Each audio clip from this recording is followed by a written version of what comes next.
Hello everyone, I Pallavi Singh. Welcome to my YouTube channel Education Innovation. In previous lecture, we learned about the placement assessment, formative assessment, diagnostic assessment, and today we are going to discuss about the summative assessment.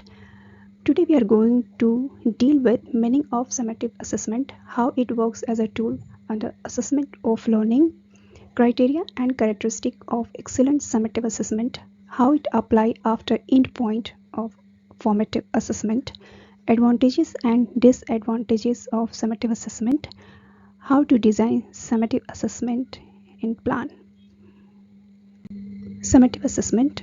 Summative assessment are used to evaluate student learning skills, acquisitions, and academic achievement at the conclusion of a defined instructional period, typically at the end of a project, unit, course, semester, program, or school year.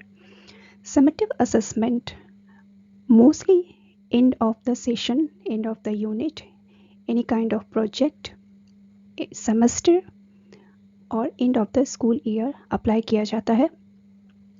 Summative assessment judgemental in nature होता है, इसलिए ये learners के learning skills के लिए, उनके academic achievement के लिए, उनके परफॉर्मेंस के लिए उनको जज करता है.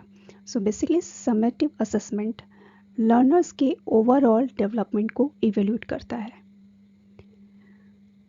Summative assessment assessment of learning का एक टूल्स है जो लर्नर्स को एसेस करने के लिए टीचर्स यूज़ करती हैं. Summative assessment is an appraisal of learning at the end of an instructional unit और at a specific point in time. एक फिक्स पीरियड के बाद समेटिव असेसमेंट अप्लाई किया जाता है ड्यूरिंग टीचिंग लर्निंग प्रोसेस में, कि ड्यूरिंग दैट पीरियड लर्नर्स का कितना डेवलपमेंट हुआ है, उसका स्किल्स कितना डेवलप हुआ है, उसने कितना एक्वायर किया है. It compares students' knowledge और skills against standard और benchmark. Learners ने जो भी gain किया है during that period, उसके skills को, उसके knowledge को एक standard benchmark के against उसको judge किया जाता है, उसको check किया जाता है. Summative evaluation is a type of evaluation that occurs at the end of a learning period or program. It assesses students' learning and whether they have met the established learning goals. Summative assessment because judgemental in nature होता है, यहाँ पर modification के chances बिल्कुल भी नहीं होते हैं और इसमें लर्नर्स का अचीवमेंट जज किया जाता है. वहाँ पर आप कुछ भी मॉडिफिकेशन नहीं कर सकते हैं, टीचर्स वहाँ पर कुछ भी मॉडिफिकेशन नहीं कर सकती हैं. वहाँ पर उनको सिर्फ और सिर्फ जज किया जाता है कि उन्होंने जो भी गोल्स हैं या जो भी ऑब्जेक्टिव हैं उसको अचीव किया है या नहीं, उस लेवल ऑफ स्टैंडर्ड तक वो पहुँचे हैं या नहीं. It evaluates the effectiveness of a learning program or provides a final grade for a student performance. Summative assessment learners को grade provide करता है based on the performance, कि learners ने कितना better perform किया है. At the same time, ये एक जो भी teaching learning process है, curriculum है, वो कितना effective है learners के development के लिए. तो समेटिव असेसमेंट ये भी शो करता है कि जो भी टीचिंग लर्निंग प्रोसेस लर्नर्स पे अप्लाई किए जा रहे हैं वो कितना इफ़ेक्टिव है या उसको चेंज करने की ज़रूरत है. Summative assessment includes not only test and examination but also a rich variety of product and demonstrations of learning. Summative assessment में टीचर्स सिर्फ ग्रेड और मार्क्स को फोकस नहीं करती हैं बल्कि लर्नर्स के ओवरऑल डेवलपमेंट को फोकस किया जाता है. During that period summative assessment बहुत सारे टूल्स और टेक्निक्स को अप्लाई करता है जिसके बेस पे लर्नर्स को ग्रेड और मार्क्स दिए जाते हैं. एज फॉर एग्जाम्पल अगर मैं बात करूँ तो portfolios, exhibitions, presentation, simulations, multimedia project, visual method, as well as learner ने अपनी क्रिएटिविटी को कितना अप्लाई किया है अपने वर्क को कंप्लीट करने के लिए. So accuracy, consistency and fairness of judgement based on high quality information. Summative assessment के थ्रू जो भी रिजल्ट फाइंड आउट किए जाते हैं, जो भी मार्क्स ग्रेड लर्नर्स को प्रोवाइड किए जाते हैं, उसकी कंसिस्टेंसी पे, एक्यूरेसी पे और फेयरनेस पे किसी भी तरीके का क्वेश्चन मार्क्स नहीं होता है बिकॉज वो हाई क्वालिटी इंफॉर्मेशन पे बेस्ड होते हैं. Generally summative assessment gauges how a particular population respond to interventions rather than focusing on an individual. Summative assessment किसी इंडिविजुअल को फोकस नहीं करता है, वो एक पॉपुलेशन को फोकस करता है. एज फॉर एग्जाम्पल अगर मैं बात करूँ, अगर बोर्ड के एग्ज़ाम्स की बात की जाए, नेट, सेट, यूपीएससी, जितने भी कॉम्पिटिटिव एग्ज़ाम्स होते हैं उनको समेटिव असेसमेंट के थ्रू असेस किया जाता है। Summative assessment include mid term exam, final project paper, teacher design test, standardised test and high stake test. Summative assessment school में मिड टर्म एग्जाम के थ्रू अप्लाई होता है, फाइनल प्रोजेक्ट्स हो सकते हैं, टीचर डिज़ाइन टेस्ट हो सकते हैं, हाई स्टेक टेस्ट हो सकते हैं और स्टैंडर्डाइज टेस्ट हो सकते हैं। अगर हाई स्टेक टेस्ट की बात की जाए तो हाई स्टेक टेस्ट उस तरीके के टेस्ट होते हैं जिस पर टीचर्स लर्नर्स को मार्क्स प्रोवाइड करती हैं और वो मार्क्स वैल्यूज़ करते हैं उनके रिज़ल्ट के लिए, उनके परसेंटेज के लिए, क्योंकि ये मार्क्स उनके फाइनल ईयर रिजल्ट में इंक्लूड किए जाते हैं। अगर मैं स्टैंडर्डाइज टेस्ट की बात करती हूँ तो it is a kind of test in which the same test is given in the same manner to all the test taker. It means difficulty level of questions and pattern of the same. जितने भी learners exam दे रहे हैं उनके लिए question same होंगे, difficulty level same होगा और questions का जो पैटर्न होगा वो भी सेम होगा. So evaluation should be unbiased and process for grade providing mechanism should be same for everyone.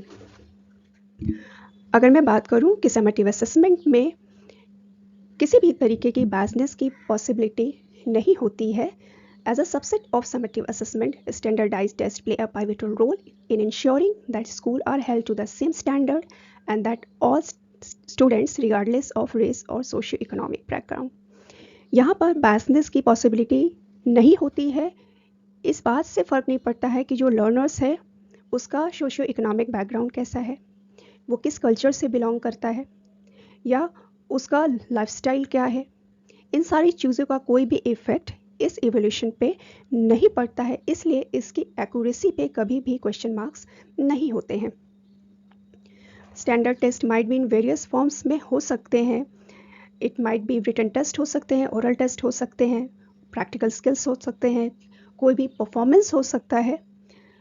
So summative assessment बहुत ही एक बेसिक रोल प्ले करता है, पाइवटल रोल प्ले करता है लर्नर्स के ओवरऑल डेवलपमेंट के लिए. Summative assessment provide educators with the matrix to know what working and what's not, because summative assessment में एक ट्रांसपेरेंसी को फॉलो किया जाता है. क्वेश्चंस सिंपल्स और कॉम्प्लेक्स दोनों ही हो सकते हैं, सब्जेक्ट मैटर से रिलेटेड होते हैं. दूसरी चीज़ ये होती है कि बिफोर इंफॉर्मेशन प्रोवाइड किया जाता है लर्नर्स को, डेट, टाइम, सब्जेक्ट, टॉपिक, उनको सारी इंफॉर्मेशन, सारी गाइडलाइंस उनको प्रोवाइड की जाती है. Criteria for excellent summative assessment, because summative assessment compares students' knowledge skills against standard and benchmark. Summative assessment evaluates mastery of learning, whereas it counterpart of formative assessment. ये summative assessment formative assessment से बिल्कुल ही अलग है. Formative assessment में learners को constructive learning provide की जाती है, बट समेटिव असेसमेंट उनके नॉलेज को जज करता है, उनकी परफॉर्मेंस को जज करता है. सो जब भी समेटिव असेसमेंट अप्लाई किए जाते हैं तो कुछ क्राइटेरियाज को फॉलो किए जाते हैं. The first is validity.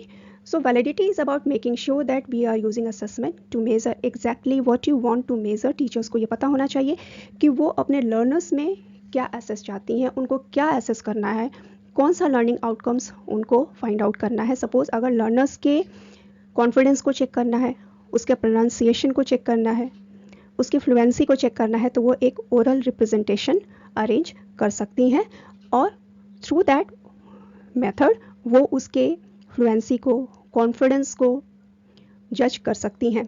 Also associated with validity is assessing at the correct level. जो भी उनका लेवल हो, सपोज कि 10th स्टैंडर्ड का अगर स्टूडेंट है तो उसके लेवल के अनुसार से एसेस किया जाना चाहिए, ना कि 6th स्टैंडर्ड के लेवल से. डिफ़िकल्टी लेवल 10th स्टैंडर्ड के अकॉर्डिंग होनी चाहिए. We can say that validity is defined in terms of how well and what is assess correspondence with the behaviour और लर्निंग आउटकम्स. आप एज अ टीचर क्या find out करना चाहती हैं assessment के थ्रू, ये टीचर्स को क्लियर होना चाहिए. अगर रिलायबिलिटी की बात करें तो the accurate use of summative assessment provide exact and reliable outcomes. Summative assessment के रिलायबिलिटी पे कभी भी कोई भी क्वेश्चन मार्क्स नहीं होते हैं. It is a consistent method of knowledge based assistant with the help of a defined process. ये एक डिफाइंड प्रोसेस को फॉलो करता है जो लर्नर्स की कैपेबिलिटी को एक रिलायबल प्रोसेस के थ्रू चेक करता है। सो रिलायबिलिटी पे कभी भी कोई क्वेश्चन मार्क्स नहीं होते हैं। Summative assessment evaluate the students competency in a specific course. कोई भी कोर्स हो, या वो बोर्ड के एग्जाम्स हो, नेट सेट हो, यूपीएससी हो, किसी भी तरीके के कॉम्पिटिटिव एग्जाम्स हो, लर्नर्स को अकॉर्डिंग टू दैट एसेस किया जाता है। सो समेटिव असेसमेंट एक मोस्ट इफेक्टिव वे है लर्नर्स के नॉलेज को चेक करने के लिए। ट्रांसपेरेंसी का सीधा सा मीनिंग है कि जिसमें कहीं भी कुछ भी हाइड नहीं हो, सब कुछ ट्रांसपेरेंट वे से लर्नर्स को पता होना चाहिए कि मुझे अगर एसेस किया जा रहा है तो उसका क्राइटेरिया क्या है, उसका प्रोसेस क्या है। सो अगर मैं एजुकेशनल कॉन्टेक्स्ट में ट्रांसपेरेंसी की बात करूं तो it means teacher should make sure that student know about the how assessment work. They should know that what teachers expect from the learners. Learners को यह पता होना चाहिए कि टीचर्स उनसे क्या एक्सपेक्ट कर रही हैं। अगर उन्होंने कोई टॉपिक एक्सप्लेन किया है तो वो एक ग्रेट एक्सप्लेनेशन एक्सपेक्ट कर सकती हैं, या कोई पीस ऑफ वर्क हो सकता है जिसको ये एक्सपेक्ट करती हैं कि वो पूरे डेडिकेशन के साथ कंप्लीट करे। So excellent piece of work हो सकता है। So learner should aware about the criteria, rules, mode of examination, topic, marks, इन सारी चीज़ों के इंफॉर्मेशंस जो है टीचर्स लर्नर्स को एक मैनेज वे से प्रोवाइड करती हैं। ऑथेंटिसिटी किसी भी चीज़ के लिए ऑथेंटिक होना मीन्स अगर टीचर्स ने कोई भी प्रोजेक्ट प्रोवाइड किए हैं या मल्टीपल प्रोजेक्ट्स प्रोवाइड किए हैं तो टीचर्स ये एक्सपेक्ट जरूर करती हैं कि लर्नर्स जो हैं वो खुद से उसको कंप्लीट करें, अपनी क्रिएटिविटी को अप्लाई करके, अपने मेटाकॉग्निशन को यूज़ करके। कहीं से कॉपी पेस्ट नहीं होता है यहाँ पर, या ये डाउनलोड नहीं होता है किसी भी वेब से। सो इसकी ऑथेंटिसिटी पे कभी भी कोई क्वेश्चंस मार्क्स नहीं होते हैं। यहाँ पे जो भी वर्क कंप्लीट होते हैं लर्नर्स अपनी मेटाकॉग्निशन को यूज़ करके कंप्लीट करते हैं। अगर मैं मैनेजेबिलिटी की बात करती हूँ तो जो भी assessment during teaching learning process या समेटिव असेसमेंट अप्लाई किए जाते हैं उसमें मैनेजेबिलिटी को फॉलो किया जाता है। वो एक मैनेज वे से कंप्लीट होते हैं। रिसोर्सेज, जो भी एडिक्वेट जो इन्फॉर्मेशन होते हैं, वो सारे गाइडलाइंस लर्नर्स को एक मैनेज वे में प्रोवाइड किए जाते हैं। समेटिव असेसमेंट बिकॉज ये करियर डिसाइडिंग असेसमेंट होता है, परफॉर्मेंस बेस्ड होता है। So summative assessment allow teachers, administrators, parents as well as societies to judge the effectiveness of a material. ये वो असेसमेंट है जिसके रिजल्ट पर किसी भी करिकुलम की इफ़ेक्टिवनेस को चेक किया जा सकता है। पेरेंट्स, सोसाइटी, लर्नर्स ये सभी अपने सक्सेस को सेलिब्रेट कर सकते हैं। Curriculum and instructions that is used to meet national and international state standard. जो भी करिकुलम फॉलो किए जा रहे हैं वो नेशनल, इंटरनेशनल और स्टेट लेवल पर कितने इफ़ेक्टिव हैं इसको चेक किया जाता है। अगर मैं बात करूं कि कुछ समय पहले तक इंफॉर्मेशन टेक्नोलॉजी की बात नहीं होती थी, ओरेकल की बात नहीं होती थी, जावा की बात नहीं होती थी। जब कंप्यूटर्स का अराइवल हुआ तब लोगों ने ये जाना कि C++, जावा, ओरेकल क्या होते हैं, इंफॉर्मेशन टेक्नोलॉजी क्या होती है। तो उन चीज़ों को कंबाइन किया गया हमारे एजुकेशन सिस्टम में, करिकुलम में, सिलेबस में। सो इन चीज़ों को किस तरीके से फाइंड आउट किया जाता है? करिकुलम की इफ़ेक्टिवनेस को फाइंड आउट किया जाता है based on the summative assessment. Summative assessment जो है end of the course, end of the unit और end of the session apply किए जा सकते हैं। So summative assessment manage way से अप्लाई किया जाना चाहिए टीचिंग लर्निंग प्रोसेस में, ताकि उसके जो भी रिजल्ट हैं वो एक्यूरेट हो, ऑथेंटिक हो और लर्नर्स, टीचर्स, सोसाइटी, पेरेंट्स अपने सक्सेस को पूरी तरीके से सेलिब्रेट कर सकें। Advantages of summative assessment according to Reddy, by and Reddy 2019 इन्होंने एडवांटेजेस और डिसएडवांटेजेस ऑफ समेटिव असेसमेंट की बात की है। When a summative assessment is taken in an education context, there are several advantages, but I included here few. If the student have studied and understood the content, a teacher can make assessment using tasks, exams, projects and more. According to Reddy and Reddy, उन्होंने ये कहा है कि अगर learners concept को, content को अच्छी तरीके से समझ लेते हैं ड्यूरिंग फॉर्मेटिव असेसमेंट, तो टीचर्स जो हैं उनके लिए task, exams, projects, portfolios, multiple projects ये प्रिपेयर कर सकती हैं उनको एसेस करने के लिए. It evaluates the performance of educational program and track progress across priorities and targets. Summative assessment से जो भी रिजल्ट आते हैं उसके बेस्ड पे करिकुलम की इफेक्टिवनेस, लर्नर्स के परफॉर्मेंस को ट्रैक किया जाता है और अकॉर्डिंग टू दैट लर्नर्स की को क्या प्रायोरिटीज़ नीड है, क्या टारगेट है, वो सारी इंफॉर्मेशन टीचर्स को प्रोवाइड की जाती है. The outputs of summative assessment are those reported in student academic records as marks और grade. It may be in the format of exam scores, letter grades और report cards presented in the university admission process. Summative assessment के through learners को जो भी grade और marks दिए जाते हैं वो या तो ग्रेड से होंगे, उनको मार्क्स प्रोवाइड किए जाएंगे जो कि एक रिपोर्ट कार्ड पे डिस्प्ले होते हैं, या ऑनलाइन हो सकते हैं या ऑफलाइन उनको हार्ड कॉपी प्रोवाइड किए जाते हैं. Based on that learners further education के लिए अप्लाई कर सकते हैं और यूनिवर्सिटी एडमिशन प्रोसेस को फॉलो कर सकते हैं. The summative assessment existence boosts confidence and motivation the person to build a learning environment and encourage them. Summative assessment learners के real potential को display करता है. उनके real potential को जब वो display करता है तो of course उनका confidence boost होता है, high होता है और एक ये learning environment को create करता है जिससे learner जो है खुद को encourage feel करते हैं, वो self motivated होते हैं. Instructor can recognize problem point where the outcomes are constantly adverse and different approaches can boost the result. As for example, अगर मैं कहूँ कि मैथमेटिक्स के परफॉर्मेंस में जो भी लर्नर्स हैं उनका जो परफॉर्मेंस है वो अप टू द लेवल नहीं हो रहा है और डे बाय डे उनका परफॉर्मेंस जो है एडवर्स हो रहा है, अच्छा नहीं हो रहा है, तो टीचर्स की यहाँ पे ड्यूटी बनती है कि वो हर उस पॉइंट को फाइंड आउट करे और उसके ऊपर वर्कआउट करे जिससे लर्नर्स को मैथमेटिक्स के परफॉर्मेंस में उनकी कैपेबिलिटी को इंक्रीज किया जा सके. It is viewed as a tool capable of evaluating the usefulness of any curriculum and leads to educational improvement and strategies during the learning process. Summative assessment एक बहुत ही capable tool है.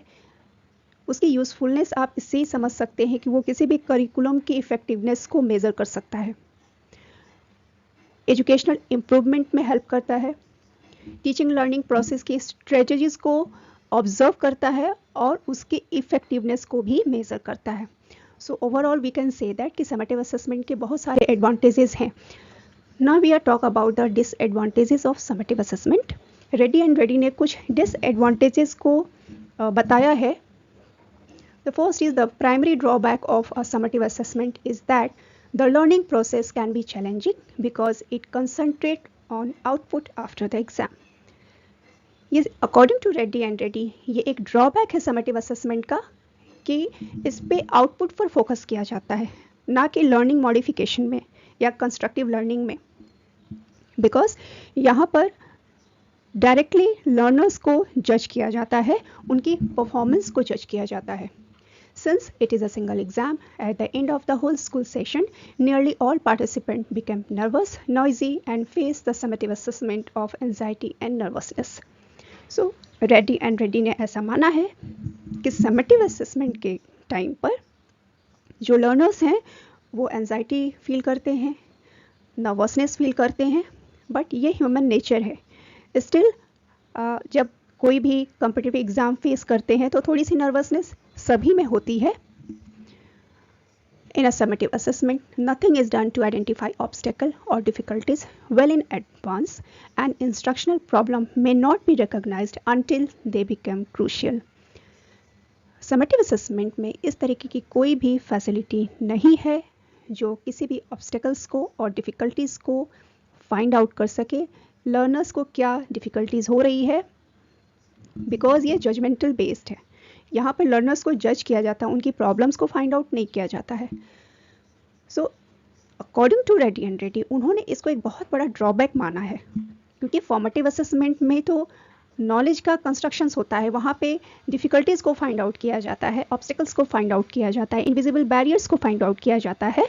But summative assessment learners को जज करता है, उनकी performance को जज करता है. समेटिव असेसमेंट में according to Reddy and Reddy उन्होंने कहा है कि ये प्रॉब्लम को तब तक रिकॉग्नाइज नहीं कर पाते हैं जब तक कि वो क्रूशियल नहीं हो जाते हैं. It focuses mainly on teacher performance while they are evaluating. According to them ये टीचर सेंटर समेटिव असेसमेंट है और उनका ये कहना है कि ये सिर्फ टीचर्स के परफॉर्मेंस पे डिपेंड करता है. मीन्स टीचर्स उनको कैसे इवैल्यूएट करती हैं, उनका पॉइंट क्या है. वो अपने रीडिंग और राइटिंग से माइट भी कि वो कभी डिस्ट्रैक्ट हो जाए तो वो खुद का वोकैबुलरी डेवलप कर सकती हैं. रेड्डी एंड रेड्डी ने ऐसा माना है. Questions in the summative assessment are posed in terms they can not comprehend और respond to. This factor can not determine whether a student knows or does not know the subject. सारे exams में कुछ ऐसे twisted questions होते हैं जिसका level थोड़ा high होता है. सभी एग्जाम्स में लो लेवल के क्वेश्चंस होते हैं, मिडिल लेवल के क्वेश्चंस होते हैं और हायर ऑर्डर थिंकिंग के भी क्वेश्चंस होते हैं. सो रेड्डी ने ये माना है कि अगर इस तरीके के क्वेश्चंस जो लर्नर्स ने पढ़े नहीं हैं या उनको नहीं बताया गया है तो जाहिर है कि लर्नर्स उसको अटैम्प्ट नहीं करेंगे और करेंगे भी तो वो रॉन्ग हो जाएगा. तो based on that questions learners को ये जज नहीं किया जा सकता है कि उनको इस बारे में नॉलेज है या नहीं है या वो अपनी लर्निंग में पुअर हैं. तो ये कुछ एडवांटेजेस एंड डिसएडवांटेजेस थे जो कि दिए गए हैं रेड्डी एंड रेड्डी के. क्योंकि समेटिव असेसमेंट परफॉर्मेंस बेस्ड होते हैं और लर्नर्स के कैरियर को डिसाइड करते हैं. So summative assessment during teaching learning process में किस तरीके से अप्लाई होता है ये समझते हैं. After summative assessment means after examination learners को टीचर्स इवेल्युएट करती हैं.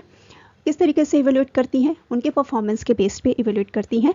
जो भी एग्जामिनेशंस में उन्होंने क्वेश्चंस दिए थे उसको लर्नर्स ने किस तरीके से अटेम्प्ट किया है, किस तरीके से एक्सप्लेन किया है और परफॉर्म किया है, इन सारी चीज़ों को इवेल्युएट करने के बाद टीचर्स ये ऑब्जर्व करती हैं कि have the learner achieve the intended outcomes of instructions. उन्होंने जो भी पढ़ाया है बिफोर स्टार्टिंग द सेशन, जो उनके एक्सपेक्टेशंस थे, जो उनके ऑब्जेक्टिव थे, क्या वो फुलफिल हो पाए हैं, क्या लर्नर्स ने उस लेवल तक जा कर के परफॉर्म किया है.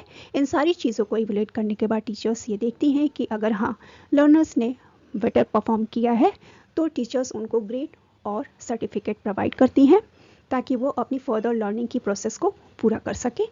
इन केस टीचर्स को ये फील होता है कि नहीं लर्नर्स ने वैसा परफॉर्म नहीं किया है जो उनकी एक्सपेक्टेशंस थी, जो उनके ऑब्जेक्टिव को फुलफिल नहीं कर पा रहा है, तो टीचर्स यहाँ पे लर्नर्स को additional learning experiences facilities provide करेंगी और उसके लर्निंग के लेवल को इंक्रीज़ करेंगी.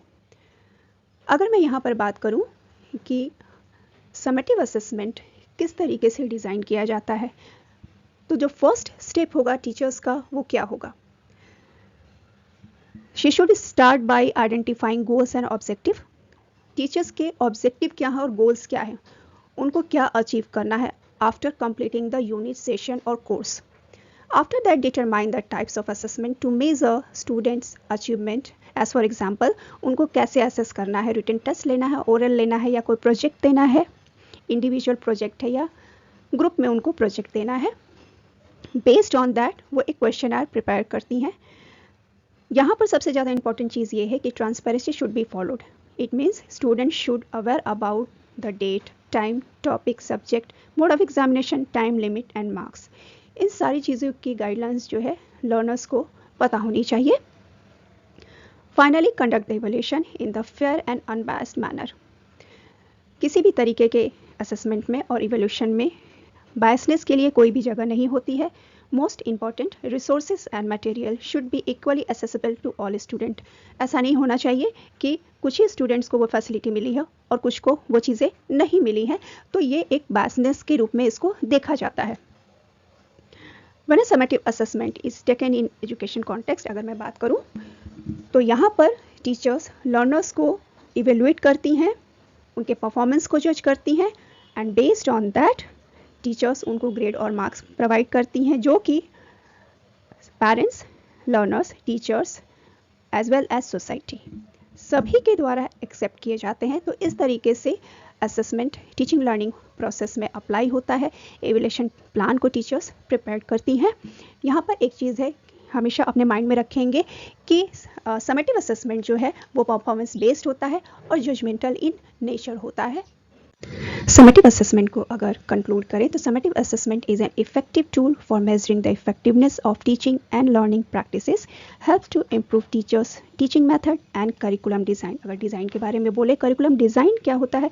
सो curriculum refers to an interactive system, continue process of instructions and learning that is based on the specific content, resources, measurement, strategies, goals and objective. Curriculum focus overall development of the student. So summative assessment used in fair, accurate and in meaningful way to import the knowledge from educator to learners, and it create the true teaching learning environment. So summative assessment is work like a lens. Summative assessment find out the true potential of the learners. Summative assessment always judgmental in nature and performance based because ये learners के performance को जज करता है। मैं अपने session को wind up करना चाहूँगी एक बहुत ही अच्छे कोट्स के साथ। Learning gives creativity, creativity leads to thinking, thinking provides knowledge and knowledge makes you great, जो कि कहा गया है डॉक्टर APJ अब्दुल कलाम के द्वारा। अगर आपको मेरा सेशन इंफॉर्मेटिव लगा हो, इंटरैक्टिव लगा हो, तो प्लीज़ लाइक करें, शेयर करें। See you in the next session with another topic with full information.